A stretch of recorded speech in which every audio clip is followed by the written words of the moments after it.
इधर राजस्थान के जैसलमेर में कड़ी सुरक्षा के बीच एक्टर सिद्धार्थ और कियारा की शादी की तैयारियां शुरू हो गई। सिद्धार्थ और कियारा सूर्यगढ़ पैलेस में फेरे लेंगे, जिसके लिए तैयारियां शुरू हो गई। इसके लिए हाई लेवल सिक्योरिटी में 3 सुरक्षा एजेंसियां लगाई गई। यही नहीं, करीब 65 एकड़ के एरिया में फैले सूर्यगढ़ पैलेस के चारों तरफ कई सुरक्षा कर्मी हथियारों के साथ तैनात किए गए। टोटल सूर्यगढ़ की रोड के दोनों तरफ जो है वो सिक्योरिटी टाइट की गई है। जैसलमेर के सूर्यगढ़ पैलेस में सिद्धार्थ और कियारा 4 जनवरी को पहुंच गए थे, जिसके बाद वहां कार्यक्रम शुरू हो गए। उनकी शादी में शामिल होने के लिए रिलायंस इंडस्ट्रीज के चेयरमैन मुकेश अंबानी की बेटी ईशा अंबानी भी अपने पति आनंद पीरामल के साथ जैसलमेर पहुंची। ईशा अंबानी कियारा आडवाणी की बचपन की दोस्त भी हैं। यही नहीं, सिद्धार्थ और कियारा की शादी में शामिल होने के लिए फिल्म जगत की कई हस्तियां भी जैसलमेर पहुंच गईं। उधर भारत के एनएसए अजीत डोभाल ने यूके के एनएसए टिम बैरो से मुलाकात की। इस दौरान कुछ देर के लिए यूके के प्रधानमंत्री ऋषि सुनक भी मौजूद रहे। इस मुलाकात में डोभाल ने खालिस्तान समर्थकों और पाकिस्तान की भारत विरोधी गतिविधियों पर बात की। ये जानकारी यूके में भारत के उच्चायोग ने दी और बताया कि भारत ने यूके के सामने सख्ती से अपना पक्ष रखा, खासकर पाकिस्तान की भारत के खिलाफ की जाने वाली हरकतों और खालिस्तान के मुद्दे पर। खबर है कि इस बैठक में कुछ देर के लिए ही सही यूके के प्रधानमंत्री ऋषि सुनक भी आए और उनके सामने ही भारत के एनएसए ने पाकिस्तान और खालिस्तान पर सीधी बात की। जबकि इससे पहले भारत और यूके के बीच व्यापार पर 6 राउंड की बातचीत हो चुकी थी, जिसके बाद दोनों देशों के बीच व्यापारिक संबंध बेहतर होने की उम्मीद है।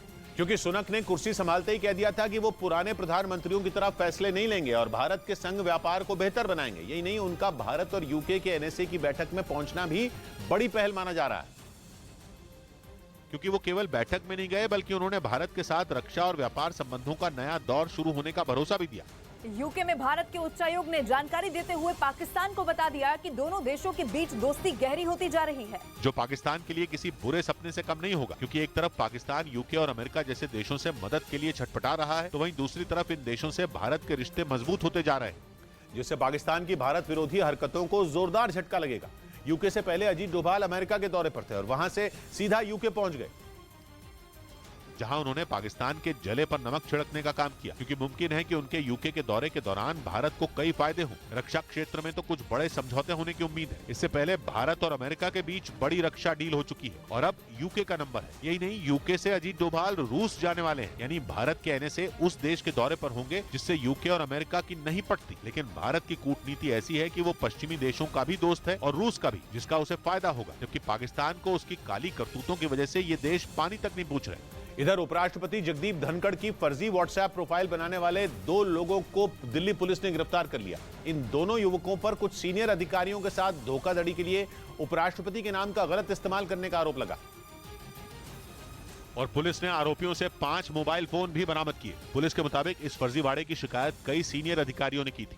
पुलिस ने शिकायतों की जांच शुरू की तो पता चला कि मुख्य आरोपी ने इटली में बैठकर इस जालसाजी को अंजाम दिया।